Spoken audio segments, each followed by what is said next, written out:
Olá, você que me segue no Rodrigo Silva, arqueologista. Estamos de volta aqui para o nosso bate-papo semanal sobre Bíblia, teologia, religião, arqueologia, assuntos afins. E nesta semana, hoje, eu gostaria de falar com você sobre uma pergunta, um tema que de vez em quando aparece nas redes sociais para eu responder. Afinal de contas, que língua falava Jesus? Muitas pessoas perguntam sobre isso. Jesus falava em grego, em hebraico, aramaico, latim? Qual era a língua de Jesus? Como ela soaria hoje? Vocês devem conhecer um episódio até um pouco desconcertante que aconteceu em 2014, quando o Papa Francisco foi visitar Israel, Jordânia, acho que ele passou na Palestina na época também, e num encontro com o primeiro-ministro Benjamin Netanyahu, o ministro talvez para fazer uma média com o Papa, ou não sei, o ministro falou assim: Jesus esteve aqui nessa terra, no discurso dele, e ele falava hebraico. Aí, logo depois que o ministro israelense falou Jesus esteve aqui nessa terra e falava hebraico, o Papa retrucou. Ele falava era aramaico, não hebraico. E o ministro também não se fez de rogado, falou sim, mas ele conhecia bem o hebraico. O que alguns interpretaram como uma troca de ferpas, outros apenas como uma situação espontânea, quando políticos falam coisas realmente têm grandes consequências, o fato é que esta questão entre Netanyahu e o Papa é a pergunta de muita gente. Jesus falava hebraico ou aramaico? Qual era a língua de Jesus? O Novo Testamento foi escrito em grego, então Jesus falava em grego, e hoje eu quero mostrar para vocês um pouquinho para a gente entender qual era essa língua original de Jesus. Para começo de conversa, já vou dizer que o conhecimento, o entendimento da maior parte dos especialistas era sim, que Jesus falava em aramaico, na maior parte do tempo. A conversação diária era em aramaico. Ele sabia hebraico, Jesus, porque na sinagoga nós vemos Jesus lendo o texto de Isaías, quando ele foi à sinagoga de Nazaré, isso está em Lucas capítulo 4, e esses textos geralmente estavam em hebraico. Então, na sinagoga havia o hebraico usado como língua litúrgica para as orações da sinagoga, para a leitura do texto sagrado e para alguns diálogos entre fariseus, sacerdotes, rabinos, que geralmente eram em hebraico, a língua sagrada. Porém, no dia a dia, no comércio, ao lidar com as pessoas mais simples, nas suas parábolas, Jesus quase certamente, eu digo quase certamente porque nós trabalhamos com hipóteses, mas é 99% de certeza que Jesus falava em aramaico. E talvez ele até soubesse uma ou outra coisa de grego. Não é impossível, mas também não é uma certeza absoluta, porque certa vez houve alguns gregos que queriam ver a Jesus e foram até Filipe, não se dirigiram diretamente a Jesus. Então parece que Filipe, que era de uma ascendência grega, sabia talvez os dois idiomas e agiria ali como se fosse um intérprete de Jesus. Então essa é uma hipótese. Mas deixe-me falar então dessa língua aramaica que Jesus falava. Que língua é essa? De onde que ela vem? Qual a origem dessa língua? Esse estudo que eu estou trazendo para vocês aqui também faz parte dos estudos que eu já estou preparando para o Novo Testamento no curso A Bíblia Comentada, que aliás, se você não é ainda meu aluno lá no Bíblia Comentada, eu queria convidá-lo para fazer parte desse time. São mais de 60 mil alunos já passaram pela plataforma, e hoje nós temos milhares que continuam estudando conosco diariamente, ou melhor, semanalmente a Bíblia, alguns diariamente porque eles vão assistindo outras aulas novamente, ou seja, você faz aí o horário do seu estudo. E quando eu disse plataforma, é porque a Bíblia Comentada hoje não é apenas um curso bíblico na internet, não. É uma plataforma onde você tem ali várias informações, é uma verdadeira enciclopédia que nós estamos construindo de estudo, de interpretação bíblica, de conhecimento histórico, contextual, teológico, arqueológico. As pessoas têm dado feedbacks muito positivos para a nossa equipe e estão ficando muito felizes, porque eu prometi que o conteúdo que receberiam lá não seria inferior ao de um aluno matriculado no bacharel em teologia. Embora fosse um conhecimento profundo, ele seria dado com didática e as pessoas vão aprendendo cada vez mais da palavra de Deus. Aliás, não é só a plataforma, não.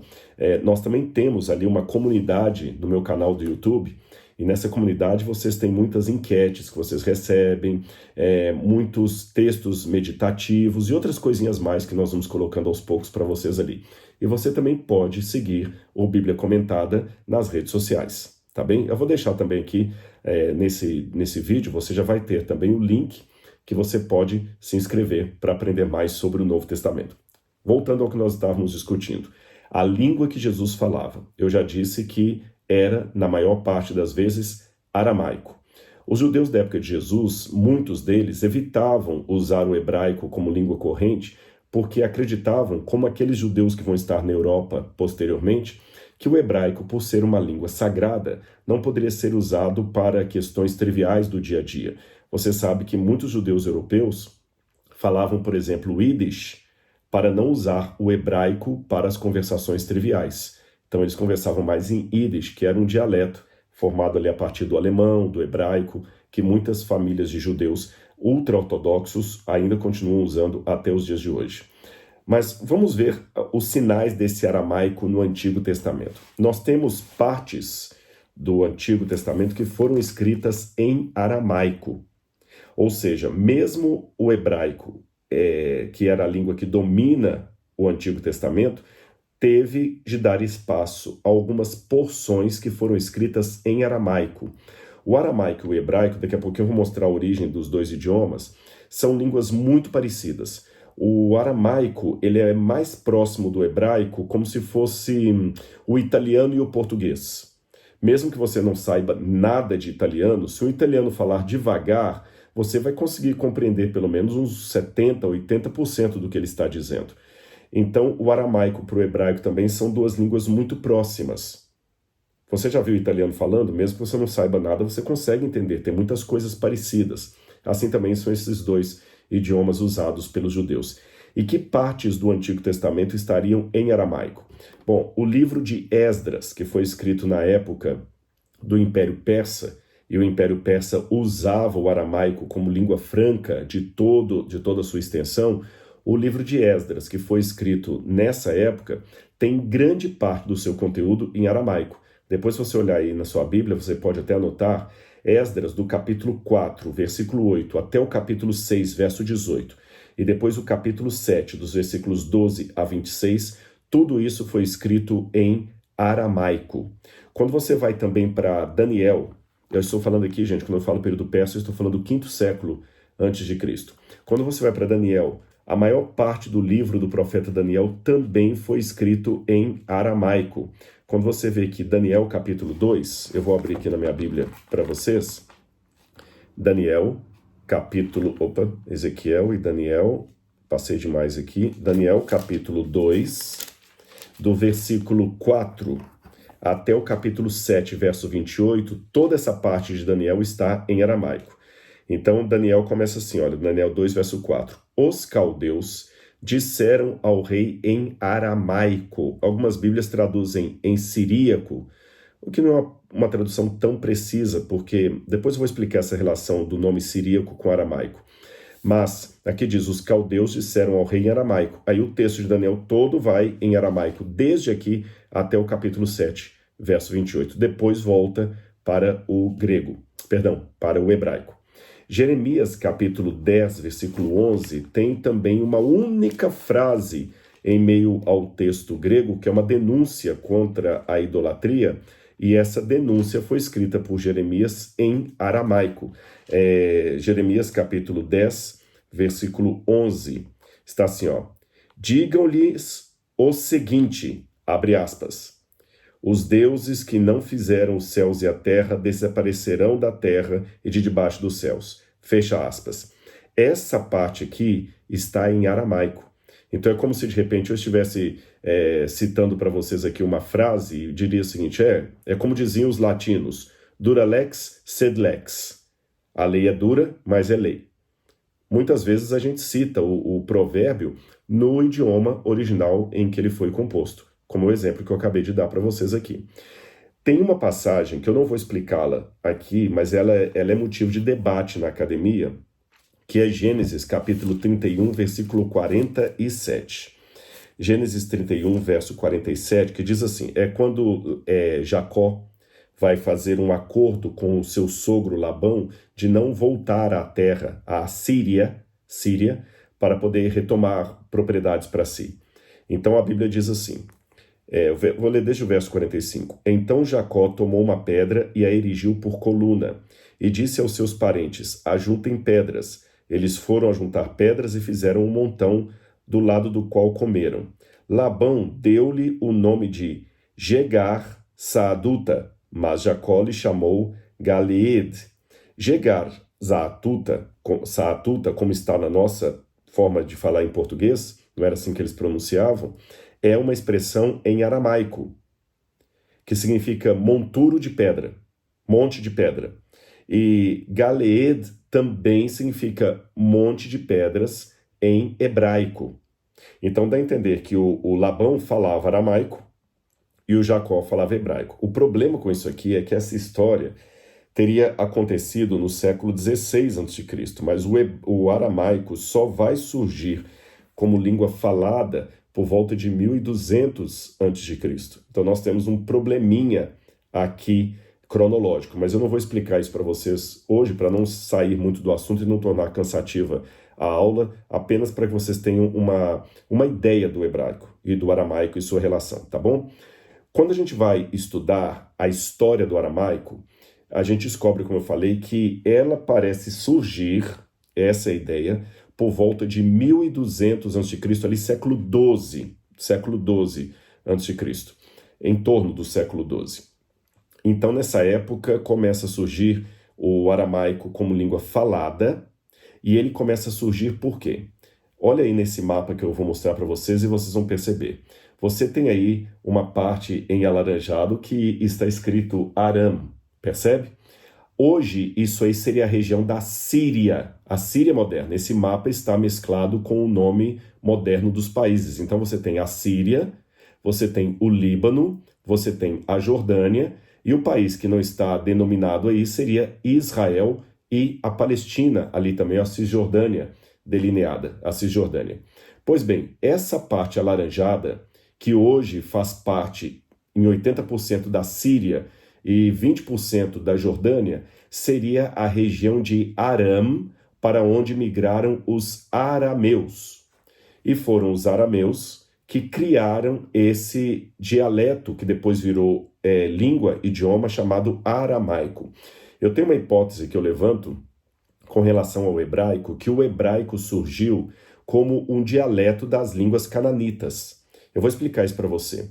Quando Abraão veio ali da região de Ur dos Caldeus, Abraão provavelmente chegou falando elamita, que era a língua que estava ali em Ur quando houve a queda do Império da Suméria e o início dos elamitas. Então, provavelmente, Abrão veio falando elamita. E quando ele chegou em Canaã, ele fez o que mais ou menos alguns grupos étnicos fazem. Eu dei o exemplo dos judeus, que começaram a criar o dialeto Yiddish. Você tem o Yiddish, você tem o ladino, você tem os ciganos também, que tem um dialeto próprio deles ali. Você tem grupos beduínos do deserto que falam entre si um dialeto do árabe. Então, provavelmente, Abraão usava esse dialeto próprio do clã dele, que não era elamita e não era nenhuma língua cananita, mas era talvez oriundo desses dois corpos linguísticos aí. E essa era uma forma que eles tinham de se proteger no comércio. Por exemplo, na hora de negociar uma propriedade, eu cochichava nesse dialeto com o meu companheiro aqui e o outro lá não percebia. Então eles fazem muito isso no comércio. Os beduínos, os grupos nômades têm esse costume. Provavelmente foi aí que surgiu a língua hebraica no clã de Abraão. Ela derivou, talvez, de forma como se fosse um dialeto do elamita, de outros troncos aqui. E provavelmente o aramaico também teve a mesma origem, só que do povo arameu quando migrou para a região que hoje compreende em grande parte a Síria moderna, tá certo? Então, quando a gente vai vendo esse tronco linguístico, a gente entende um pouco isso. Eu vou colocar para você agora aí na tela uma árvore genealógica dos idiomas. Você teve um idioma proto-semítico que veio dos descendentes de Sem, que por sua vez era filho de Noé. E do proto-semítico, a língua que eles começaram a falar ali, e você tem Babel também aí, o seu papel em toda a região, a Torre de Babel, você tem as derivações desse proto-semítico. Você tem um semítico ocidental e um semítico oriental, você percebe? E da língua semítica ocidental, você tem o árabe, que era falado na parte mais sul, o etíope, e você tinha um semítico central, de onde veio uma outra forma de idioma arábico, que não deve ser confundido com esse que eles chamaram de arabiano. Você vai ter o maltese, você vai ter um outro ainda arabiano, ou seja, há várias formas de árabe, há várias formas de línguas, assim como você tem o português de Portugal, o português do Brasil, o português de Angola, o português de Moçambique, que são, de certa forma, diferentes, até na sua linguagem. Em Portugal, por exemplo, se você falar fato, você está querendo dizer um paletó. Eles não têm a palavra paletó, eles têm a palavra fato. E quando nós falamos fato, em Portugal é facto, facto. De facto, estou a usar um fato. Assim que o lusitano diria, de facto, estou a usar um fato. O brasileiro falaria, de fato, estou usando um paletó. Então, enquanto a forma de falar dos portugueses é uma forma de colocar sempre o verbo estou a falar, estou a usar, estou a pensar, o brasileiro já coloca mais no gerúndio, estou pensando, estou falando, é a mesma língua, mas já tem características diferentes. Assim também que você vai ver nesses troncos que os especialistas vão estudando. Vamos voltar para a tela e você vai entender melhor isso.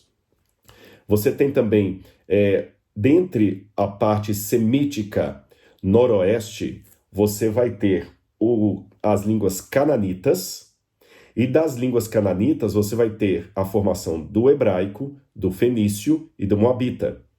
E desse mesmo tronco, número 10, você vai ter a formação do aramaico, do ugarítico e de outros idiomas afins. Então você vê que o ugarítico, o aramaico, vem do mesmo tronco semita da língua hebraica. Então foi assim que o aramaico foi formado. E o aramaico também passou por fases de desenvolvimento. Os especialistas colocam essa linha evolutiva do aramaico de maneiras diferentes. Por exemplo, se eu pegar a posição mais antiga de Klaus Bayer, ele dizia que você tem primeiro o aramaico antigo, que vai desde os primeiros registros até cerca de 200 depois de Cristo, o aramaico médio, que vai de cerca de 200 depois de Cristo até 1200 depois de Cristo, e o aramaico moderno, que vai de 1200 depois de Cristo até os tempos modernos. Quando ele fala os registros mais antigos, nós estamos falando do século X a.C. O mais antigo registro escrito do aramaico dado o século X. E o mais antigo indício de fala do aramaico vai do século XI a.C. Porém, a posição de Bayer hoje é substituída por outras posições. Por exemplo, Joseph Fitzmyer, um grande estudioso católico que faleceu agora em 2016, ele dividiu um pouco diferente. Ele falava que havia o aramaico antigo, desde os primeiros registros até a proeminência regional, de cerca de 700 a.C., o aramaico oficial, que iria de 700 a.C. até 1200, o aramaico médio, de 200 a.C. a 200 depois de Cristo, o aramaico tardio, de 200 a 700 depois de Cristo, e o aramaico moderno. Agora, a parte que mais hoje é defendida na academia, a distinção, a cronologia, é essa aqui, dada por Butts. Você tem um aramaico antigo, que vem desde os primeiros registros até 538 a.C.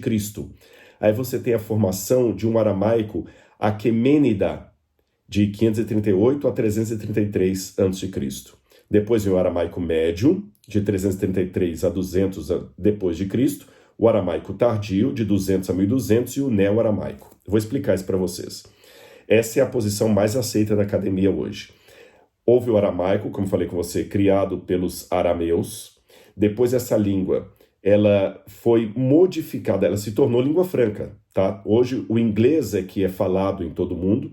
Teve uma época que era o francês, por isso que fala língua frança. Teve uma época que era o latim. Cada época da história tem uma língua que se torna língua universal. Vamos daqui para trás. Hoje, a língua universal é o inglês. Se você souber inglês, você vai para qualquer lugar do mundo, correto? Até na China, você tem alguém que fala inglês ali. No passado, antes do inglês se tornar a língua universal, você tinha o francês. Era o francês que era a língua universal. Antes do francês, na Idade Média, a língua universal era o latim. Por isso que nós temos até hoje em direito muita coisa falada em latim, muitos termos técnicos vêm do latim. Antes do latim, a língua falada no mundo inteiro era o grego. O grego. Por isso que o grego influenciou tanto o mundo. E antes do grego, a língua falada em todo o mundo civilizado, é claro, era a língua aramaica. E os persas também colaboraram muito para que o aramaico fosse falado em todo o território persa, que era a maior extensão até então conhecida.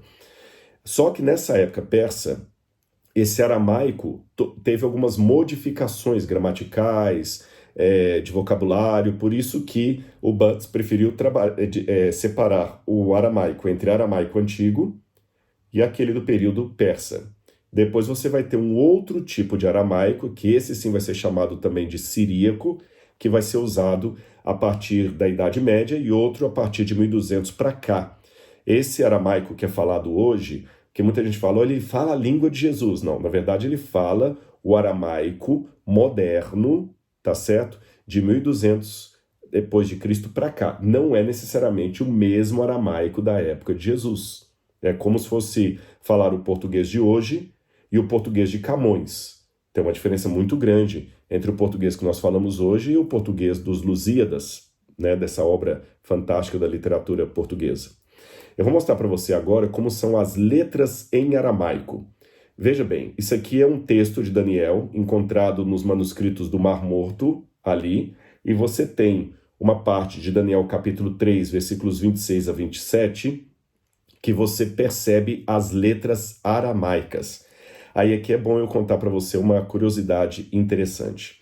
Você sabe que os judeus foram cativos da Babilônia, correto? Então vamos entender isso aqui. Antes da Babilônia, os arameus dominaram a região ali da Síria e falavam aramaico. Quando a Assíria, não confunda Assíria com A, com Síria com S. Quando a Assíria dominou o mundo inteiro, ela pegou aquela língua dos arameus e tornou língua universal. As pessoas começaram a falar em todo o território ali o aramaico, o aramaico, o aramaico. Quando a Babilônia se tornou uma potência mundial, a Babilônia também usava o aramaico como língua diplomática. Por isso que o texto que eu li para vocês em Daniel diz assim, também os caldeus falaram para o rei Nabucodonosor em aramaico, que algumas bíblias traduzem para siríaco, outras traduzem para caldeu, falaram em caldeu. Caldeu, aramaico, é o mesmo idioma. Pode-se falar também siríaco, mas siríaco não é como eu diria assim, uma correspondência exata, porque como eu falei com você, siríaco é o nome que dá mais ao aramaico mais evoluído, mais moderno. Pois bem, os judeus ficaram cativos na Babilônia por 70 anos. Quando eles voltaram para a terra de Israel, na época, no 6º século a.C., perdão, no 5º século que eles voltam, né, em 538 a.C., os persas assumem o poder, mas só em 457 é que eles recebem autorização para reconstruir Jerusalém, voltar para sua terra, embora antes disso, outros grupos já tinham sido autorizados a voltar por um decreto de Ciro. Só que os persas, quando assumiram o poder, não mudaram a língua universal diplomática, continuaram usando uma forma diferente do aramaico. Os judeus ficaram tantos anos falando aramaico que eles acabaram voltando para a sua terra, agora falando aramaico. Foi aí que o hebraico deixou de ser usado como língua de conversação diária. O que aconteceu com os judeus durante o cativeiro da Babilônia foi semelhante ao que acontece com muitos descendentes de japoneses que moram no Brasil.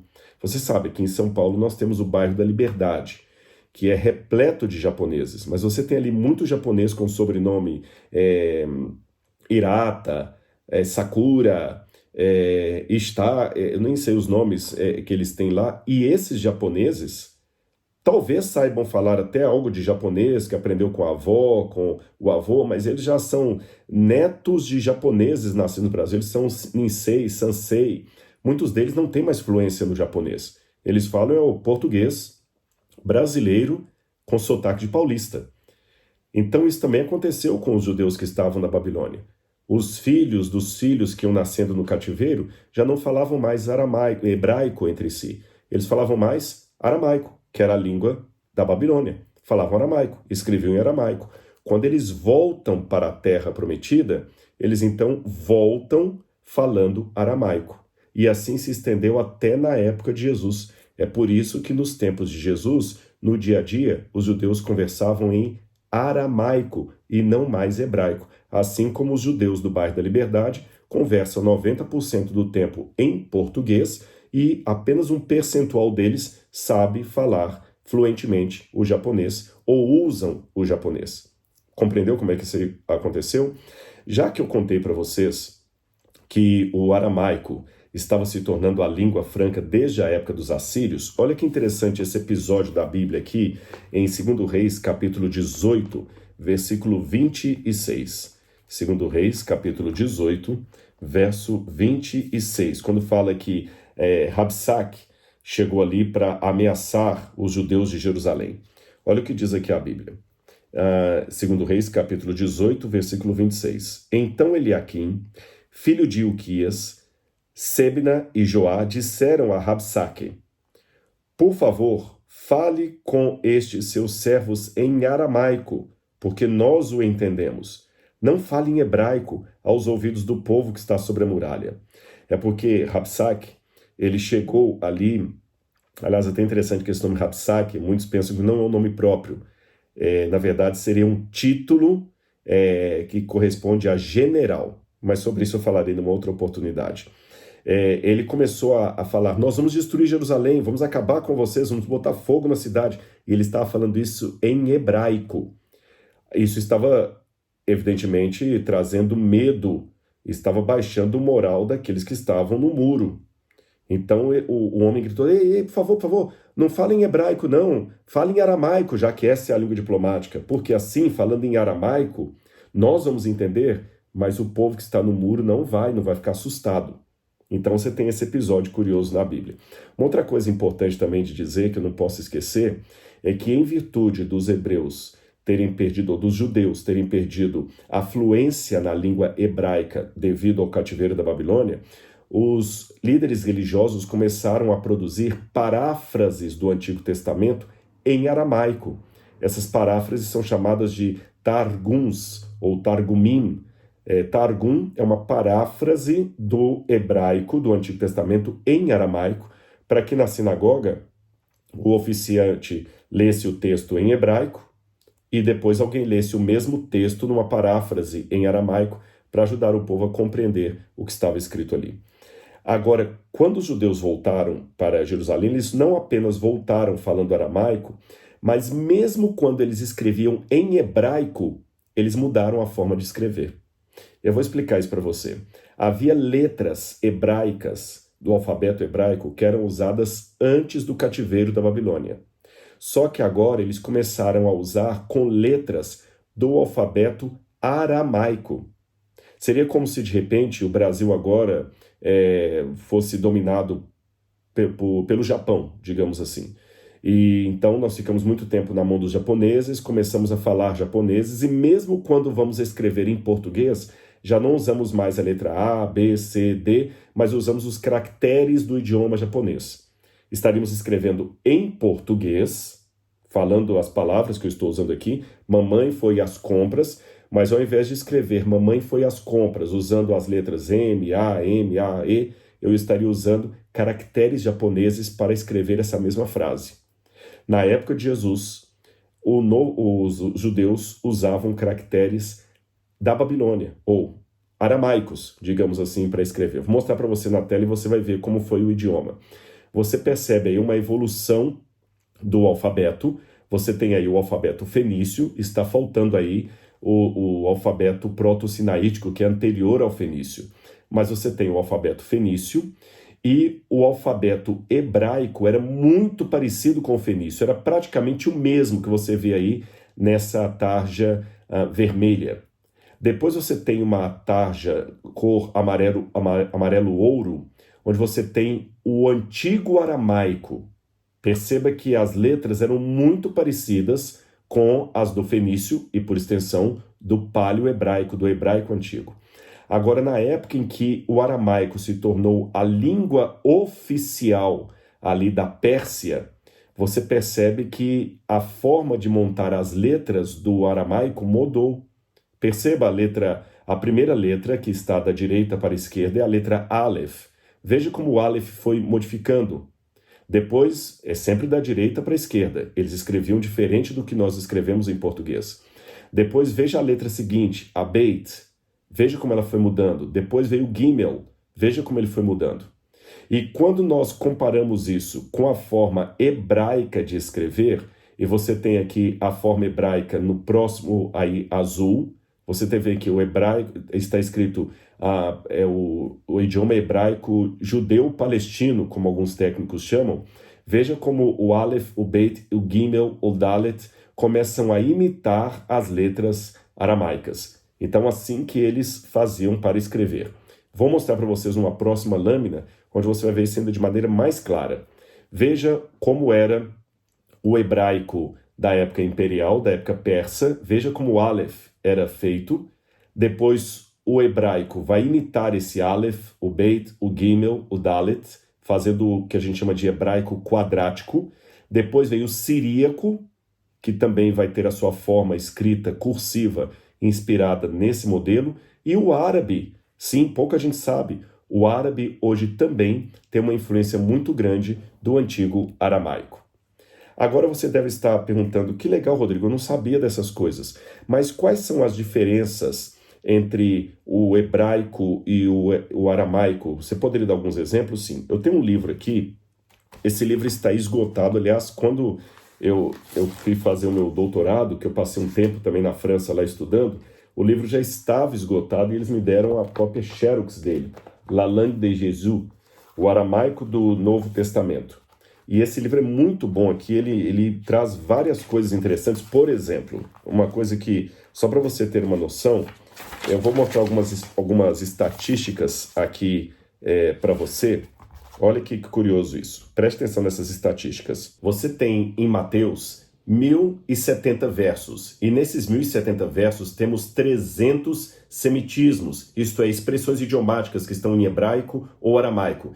Isso dá 28% do Evangelho de Mateus escrito com essas características. Há 110 semitismos em Marcos, nos 676 versos, o que gera 16% do Evangelho com fortes traços semitas. 440 semitismos estão no Evangelho de Lucas, nos seus 1151 versos. Isso dá 38%. E no Evangelho de João, nós temos 170 semitismos em 879 versos, o que gera 20%. Isso me chamou bastante atenção. Os semitismos são essas formas idiomáticas de se expressar que não são próprias da língua grega, mas sim da língua hebraica e aramaica, lembrando que as duas são línguas muito próximas. Seria como se alguém estivesse falando em português. Vou explicar o que é o semitismo para você. Imagine que alguém está falando em português e ele está falando assim: olha, eu acabei de parquear o carro lá fora porque eu tenho que chamar para minha mãe. Se alguém está falando, eu acabei de parquear o carro, nós não falamos parquear, nós falamos estacionar.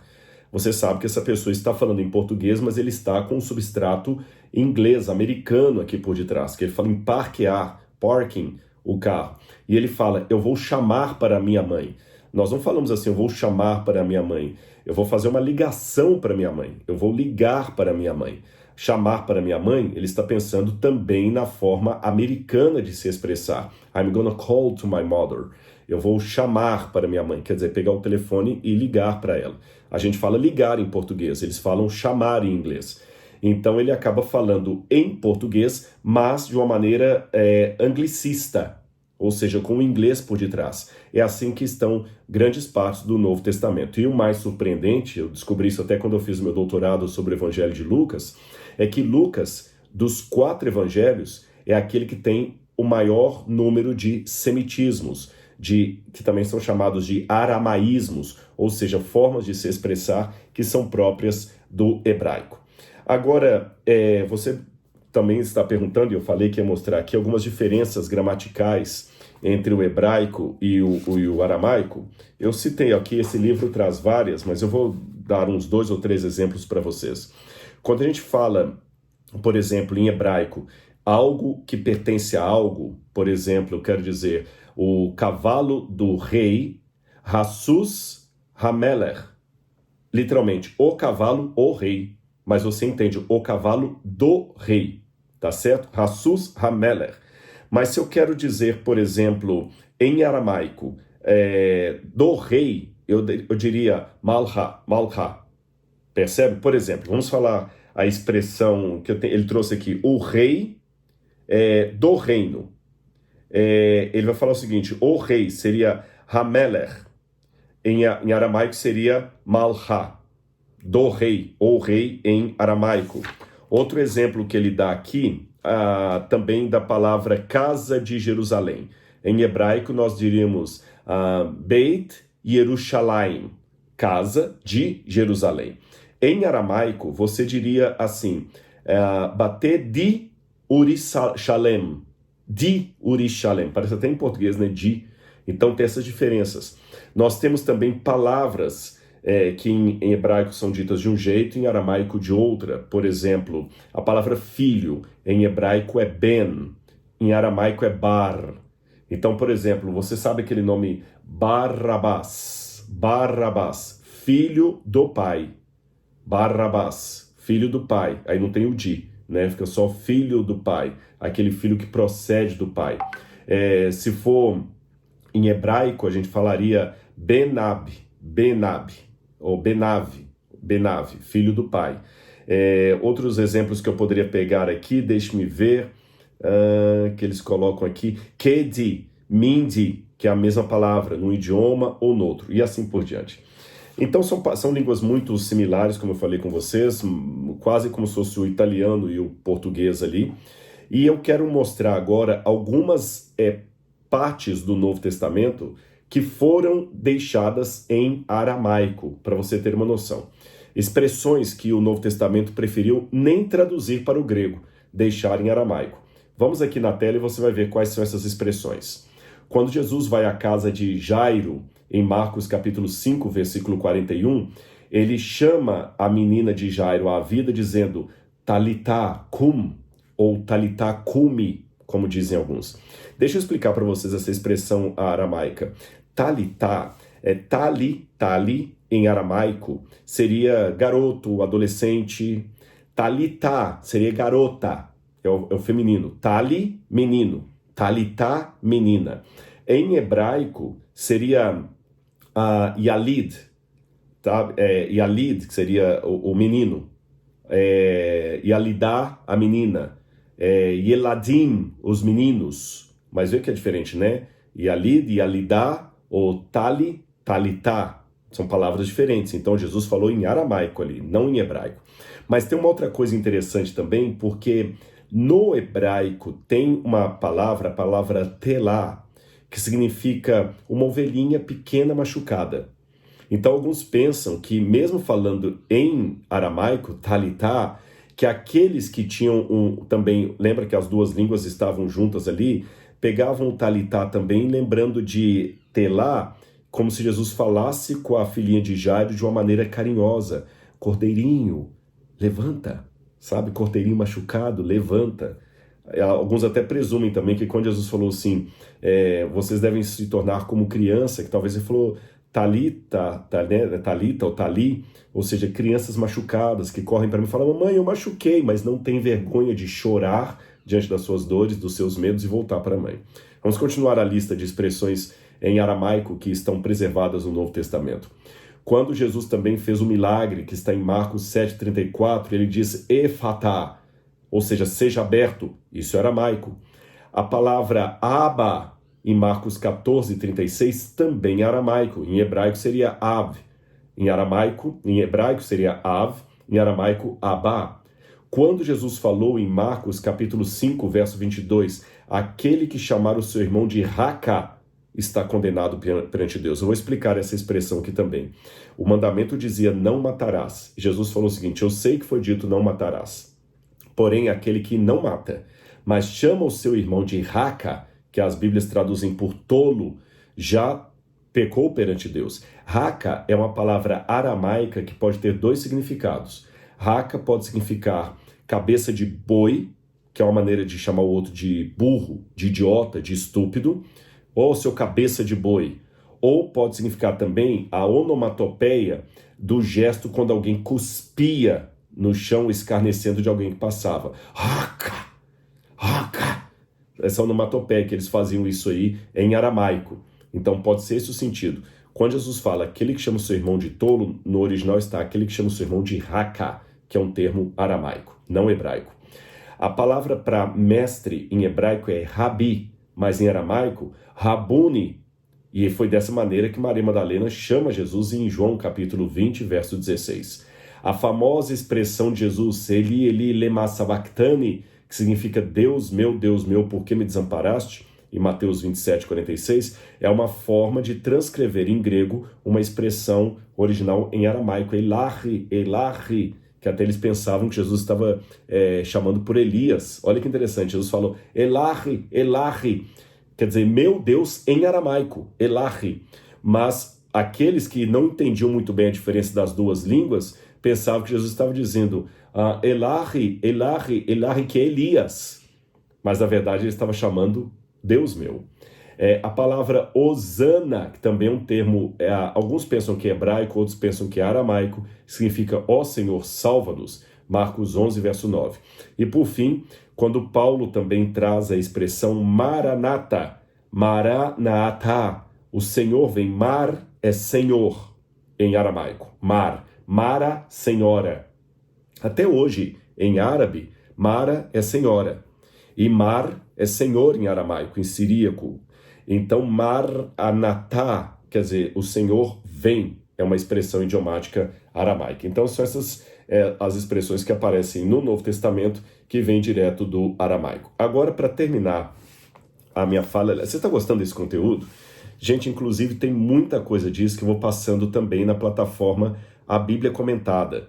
Então não deixe depois desse vídeo, eu ainda quero mostrar mais uma coisa para você hoje, não deixe depois desse vídeo de se inscrever no Bíblia Comentada, tem muita informação dessa natureza para você entender melhor a Bíblia. E um dos exemplos do que você pode encontrar no Bíblia Comentada eu vou dar aqui agora. Olha como essas expressões idiomáticas, esse reconhecimento do aramaico, me ajuda a entender algumas expressões que estão no Novo Testamento, porque o Novo Testamento, embora escrito em grego, está traduzindo gestos, palavras que Jesus falou originalmente em aramaico. E um exercício hermenêutico que nós fazemos é tentar ver qual era a expressão que Jesus usou em aramaico. Ali no Bíblia Comentada eu dou vários exemplos. Eu vou dar alguns para vocês aqui também. Marcos capítulo 10, versículo 25, quando Jesus fala assim, é mais fácil passar o camelo pelo fundo de uma agulha do que um rico entrar no céu. É interessante que nós temos ali um trocadilho da palavra camelo, gumla, que também quando fala, lembrei de outra passagem, quando Jesus fala o seguinte, vocês como mosquito e engolem o camelo, gumla, com kamla, sabe, que você vê que tem um trocadilho que só dá certo em aramaico, é como se eu falasse em português assim, tem pena de quem tem pena, né? Ou seja, tem dó das aves. Mas como é que eu vou traduzir em inglês tem dó das aves usando o trocadilho em português tem pena de quem tem pena? Então, não dá. Eles vão falar em inglês assim, tenha dó das aves. Mas você conhecendo em português fica mais rico a gíria, a expressão idiomática usada. Outro exemplo, de acordo com George Lamsa, quando Jesus em João capítulo 10, verso 30 fala eu e o Pai somos um, é uma expressão idiomática no aramaico para dizer muito mais do que a unidade entre o Pai e o Filho. Também quer significar a concordância entre eles, que o Filho não fará nada desassociado do Pai. Lucas capítulo 22, verso 20, quando fala esta é a nova aliança, quando você verte aquilo para o aramaico, o sentido não é de uma nova aliança, mas de uma renovação da aliança que havia. Também Zacarias, quando dá o nome do seu filho de João, Yohanan, em hebraico ou aramaico, você tem todo um estilo muito bonito, poético ali, que você pode ler em Lucas capítulo 1, versículo 66 a 67 até o 80. E por fim, Quando Pedro fala com Jesus assim, tem dó de ti, Senhor, quando Jesus falou que ia morrer crucificado, e Jesus fala em aramaico para Pedro, para trás de mim, Satanás. Não seja pedra de tropeço. Essa expressão para trás de mim significa não fique na minha frente, não me impeça, ó inimigo. É uma forma de falar. Quando alguém vai te impedir, fala assim, não, sai da frente que eu vou passar. Em aramaico você dizia, fica atrás de mim, para trás de mim, você não vai me interromper. Não seja pedra de tropeço. Então essas são curiosidades que, mais do que simplesmente um exercício de cultura geral, dão mais elementos para você compreender melhor esse livro aqui, a Bíblia Sagrada. Eu espero que você tenha gostado desse conteúdo e tem muito mais esperando por você na plataforma da Bíblia Comentada. Lembra que aqui você tem o link como você pode se inscrever e toda semana receber informações agora do Novo Testamento, o Antigo Testamento. Alguém pode perguntar, e o Antigo Testamento eu vou perder? Não. Está tudo na plataforma esperando por você. Agora estamos no Novo Testamento, mas você vai levar o Antigo também, todo o comentário do Antigo Testamento. Um grande abraço, que a graça de Jesus esteja com você. Tchau, tchau.